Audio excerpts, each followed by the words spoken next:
Hi, this is Dee at Aloha Astro. Let's take a look at the forecast that I wrote for the full moon in Aquarius, August 3rd, 2020, and it occurred at 11:59 a.m. Eastern Time at 11 degrees 45 minutes of Aquarius. Full moon in Aquarius, Monday, August 3rd, makes the change and innovation associated with the fixed air sign of Aquarius necessary or unavoidable, as the moon forms a tense T-square with the sun in the fixed fire sign of Leo and Uranus in the fixed earth sign of Taurus. No matter what houses, aka areas of life, this T-square visits in your own natal chart, you will find this full moon activates issues of houses 11, 5, and 2.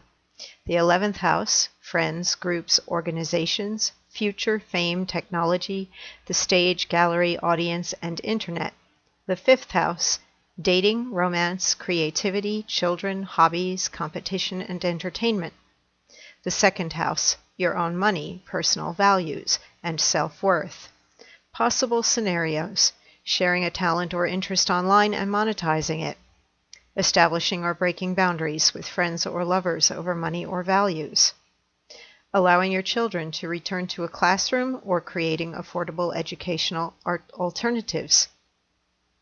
This full moon puts pressure upon the organizations that support society to address issues of children, Leo, financial support, Taurus, and human rights and freedoms, Aquarius.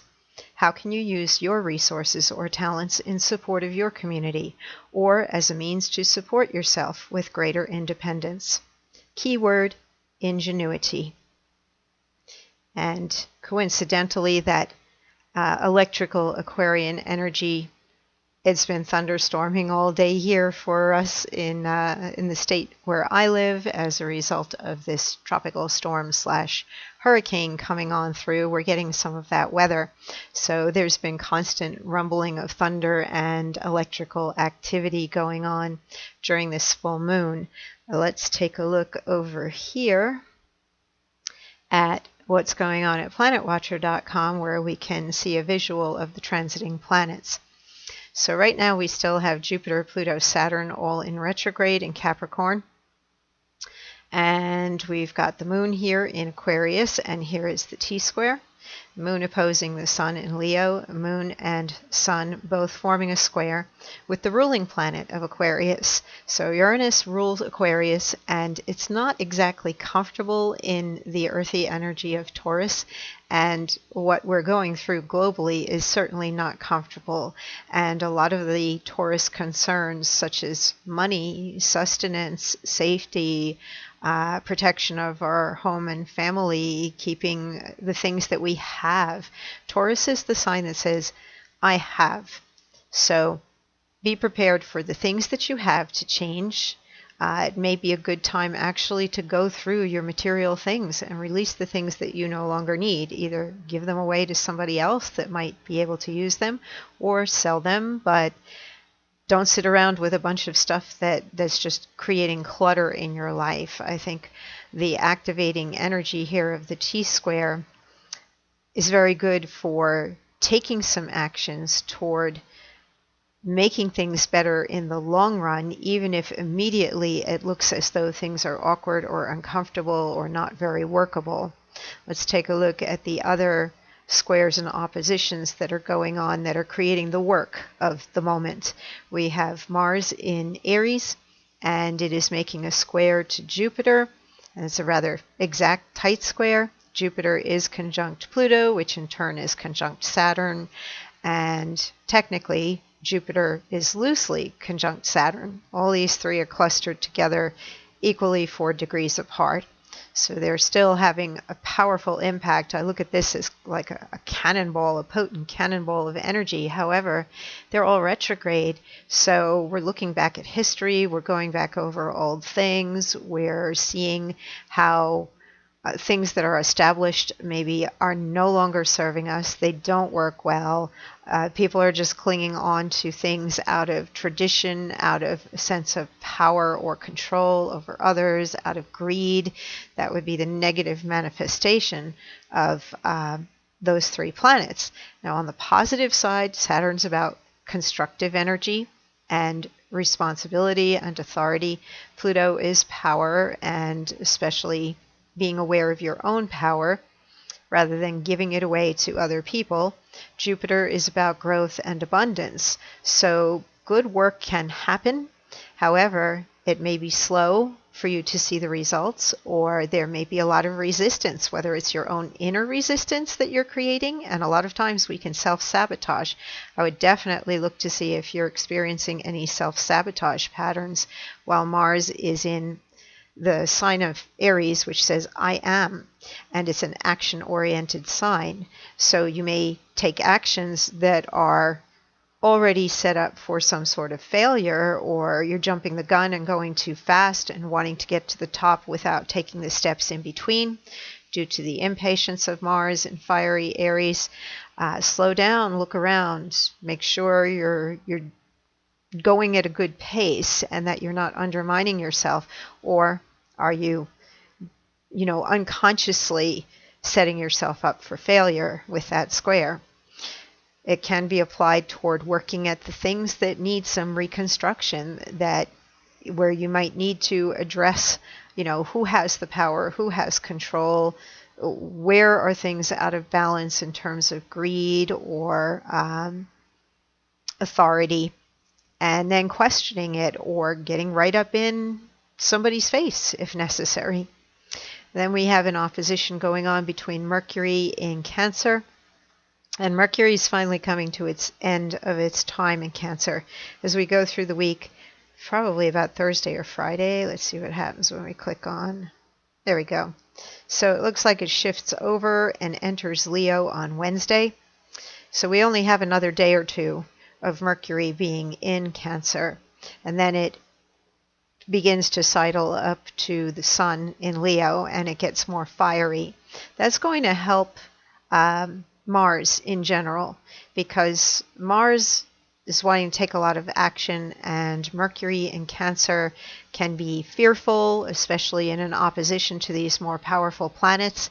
And even if you think that you want to aim for something very big and that you should be able to go after what you want to go after, there may be a whole lot of reasons why you have to argue your way into it, or deal with people who say, no, you can't have that, you can't do that.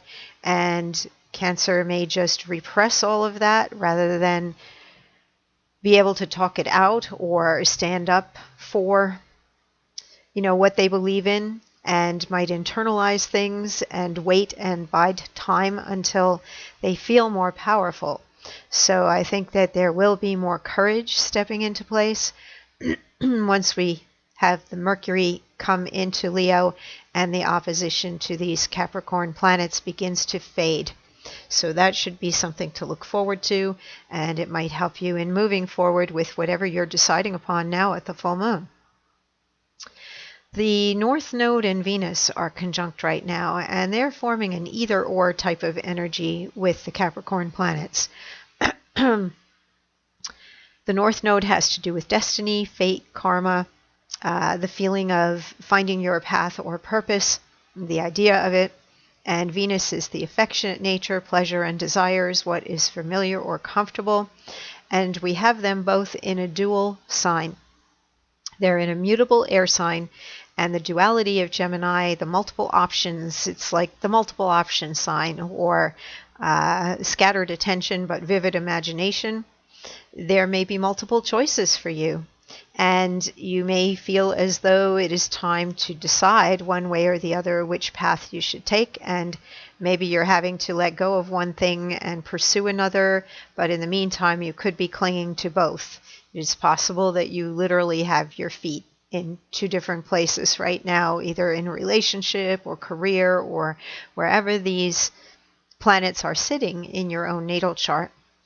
So it may be deciding time soon. Let's see, full moons, new moons often bring decisions and an issue to bear where we have to make up our mind one way or the other. I personally feel that it isn't always about where we are and what we're doing. I think it is really more about the people that we are supposed to be connecting with. And one way or another, that always seems to fall into place. If your, plans to move to a particular area change, then if the universe wants you to be meeting a particular person and have a certain lesson, you'll meet them on an airplane, or you'll meet them on a trip, or they'll come move to your town or whatever. I feel like relationships are the primary thing overall when you take in the sum total of your life, and it's less about what you're doing career-wise, how much money you're making, any of that. And of course, we want to achieve things in our life. That's totally understandable. It's a part of self-expression as well. When we enjoy doing things, we want to share them with others and share our talents. Some of the full moon energy right now does focus upon that. When we have the fifth house energy of Leo, creativity, in a T-square, and T-squares always represent some sort of work that needs to be done, something that needs to be addressed. And it's not always easy, but work never is. And the 11th house is where we take the creativity of the fifth and we share it with more people. We bring it out to society. We do it more for ourselves, the fun of it in the fifth house. And in the 11th, we want to do more sharing and playing and, hey, look at what I made. And then Taurus energy has to do with the second house, personal values, personal finances, self-worth, self-esteem. It may be that a little bit of independence or entrepreneurial energy needs to kick in for some people to actually take something that they are talented at and bring it out to the world, share it with other people. And that doesn't necessarily have to be for money. If you have a really strong feeling about a social issue and you want to go out there and help change the world, then go volunteer, join in, volunteer. The 11th house also rules the structures and organizations within society that help humanity as a whole and bring it forward. I think we have to look at what's going on in our world right now and whether we are moving forward, and if we're not, and if there are log jams or things standing in the way, are they ridiculous? Do they need to be dismantled? How can they be changed? How do we go about doing that? We're going to be looking at much bigger change coming up ahead. At the end of September, Jupiter and Saturn will both be direct, no longer retrograde. Middle of December, they enter together the sign of Aquarius. And as we go into 2021 with the new year, they are joined together, Jupiter and Saturn, in the early degrees of Aquarius and no longer retrograding back into Capricorn.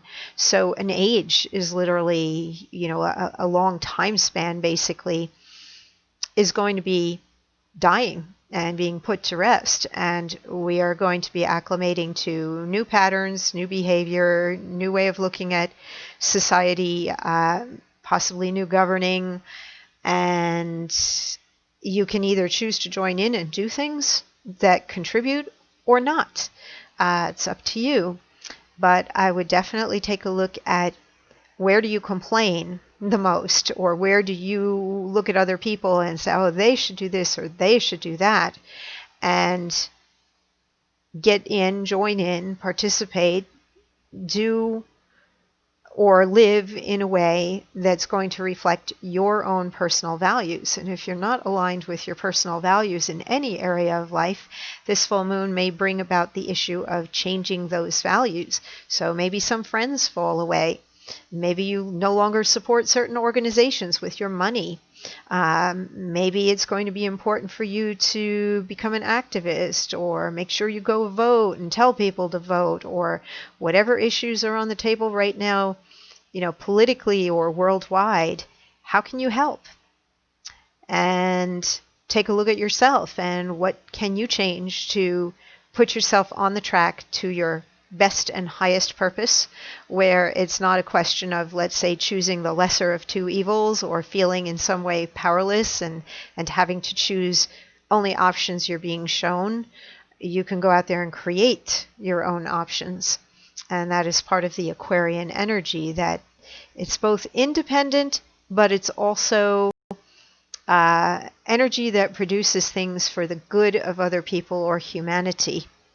a lot of very famous Aquarians throughout history have been geniuses or been prominent in science or politics, and they've created lasting change in the world.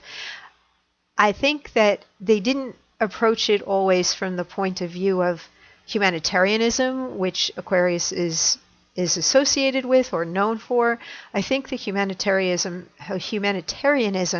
is a byproduct of somebody wanting to bring out the ideas, the innovation, not being afraid, having the courage of the inner Leo opposite to be able to bring those things out and stand in their truth and not be afraid to stand out as being unique or different, to be the one who's the outlier or maybe even ostracized for being a bearer of truth, but yet they're the ones who change the world and are remembered throughout history for doing things like that.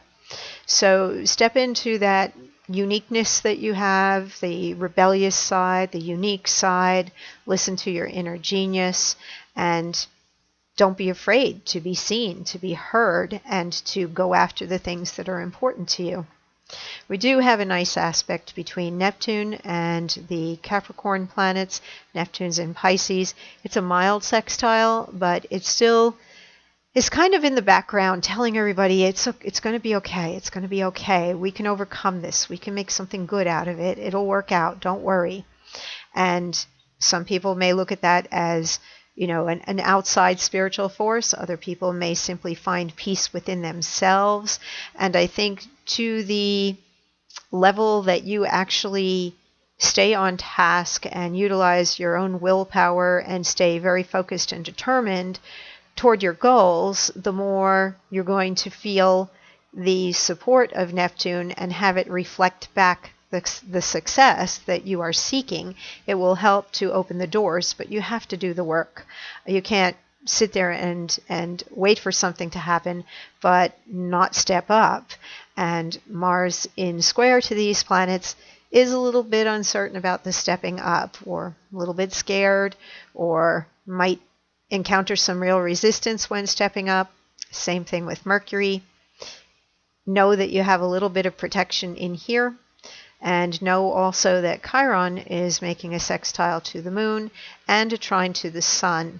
And I feel as though your basic needs, the very primal needs in terms of your health, your vitality, being able to have the support that you need, it has a lot to do with your own attitude and feeling as though you deserve it, feeling as though everybody deserves it. Everybody has an equal right to have good things in life, to have health, to have vitality, to have an income, to be taken care of when they are unable to have a flow of income.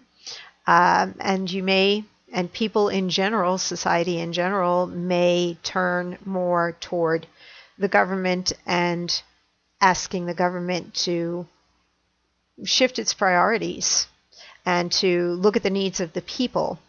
Both Leo and Aquarius are extremely people-oriented. It's about people. And Chiron in Aries is wanting to recognize the needs of the individual and where people are hurting or need help. So I think that's hit all the planets and what's going on right now. Let's take a look at the Sabian symbol. We're at Aquarius 12 degrees because we round up. On a vast staircase stand people of different types graduated upward. Keynote: the necessity of recognizing differences of types and levels of development wherever human beings live and work together. This symbol obviously refers to the ascending process of evolution of life forms and consciousness. It seems to apply especially to the fact that differences of levels exist among human beings. The idea of equalitarianism has to be balanced by a realization that hierarchy of levels is a fact of nature. Each person should be aware of the level at which he or she stands, even as he strives to move toward a higher one. He should look up for inspiration and examples while helping the human beings of the next lower level to reach up. This is the great give and take of evolution, and it applies to socio-cultural evolution as well as to the progression of biological species. At this second stage of the 63rd sequence, we find a symbol of ascent, contrasting with the preceding one, which implied a descent of spiritual forces. And I don't know, who read my forecast for the day before. I actually had used a painting called the Hand of God, and I felt like Neptune was really what we were keying into yesterday, seeking something outside of ourselves and seeking some divine intervention or help. And that is what the previous symbol actually represents here in the Sabian symbols. That would have been the degree right before the moon hit full.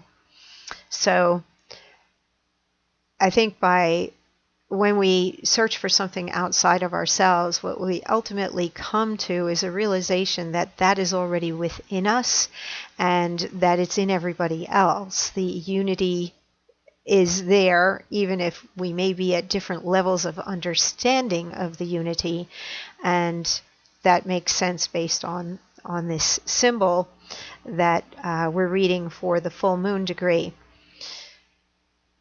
So it warns us against sentimentally overstressing our Western equalitarianism, which essentially applies to the spiritual core of all individual persons, considered sons of God or spiritual monads. Every human being is potentially divine as an individual person, but the natural progression of states of consciousness is an unavoidable reality to accept at the social mental level. At the very core of all of those very complex words, some of which are very hard to say, I think it's really treat others as you would like to be treated. And, don't push them down, help them up. And that is something also that T-square today would be indicating. Now, if you want to have me take a look at your chart individually, you can book with me at my site. If you want to find a place where you can look at your own chart and see where things are happening in your natal chart, you can go to astro.com. Under free horoscopes, you can find personal daily horoscope. Click on that and enter your birth data. You have to set up a free account there to be able to enter birth data, and you can store up to 100 individual birth charts at astro.com without having to pay any money. There are all kinds of free reports you can choose from, but when you choose your free, let me go back one page and we will see what it looks like when you click on your daily horoscope. So your personal daily horoscope, they will highlight one of the major transits to your natal chart, and then underneath here they show you all the other major aspects and transits going on. That is based on your own natal chart. If you want to see the full explanation of these, it's only for subscribers, except on Thursdays. Every Thursday you have full access. So once a week you can tune in on Thursday and find out the meanings of your longer term transits. And then at the bottom here, view natal chart with transits, and it will open up your chart. And very quickly here, the inside planets are the positions of the planets when you were born. Your ascendant is off to the left, your rising sign, and then the green symbols on the outside are the transiting planets. So there's the moon in Aquarius, that's joining my Mercury.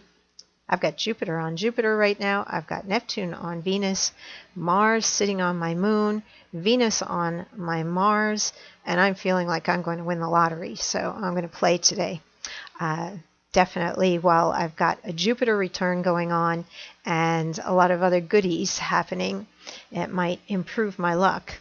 So this little graph will show you the placements of your planets, and over here in green are the degrees of the transiting planets that are on the outer edge of the wheel.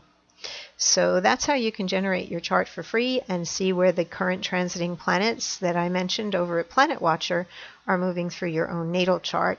And if you need a deeper understanding of what's going on in your life in terms of planetary transits, I am available, and you can find me at alohaastro.com. So everybody be safe, and until we get together at the new moon coming up 2 weeks from now, work on the things that you want to change in your life and consider what your purpose is and which path you're going to choose as you move forward.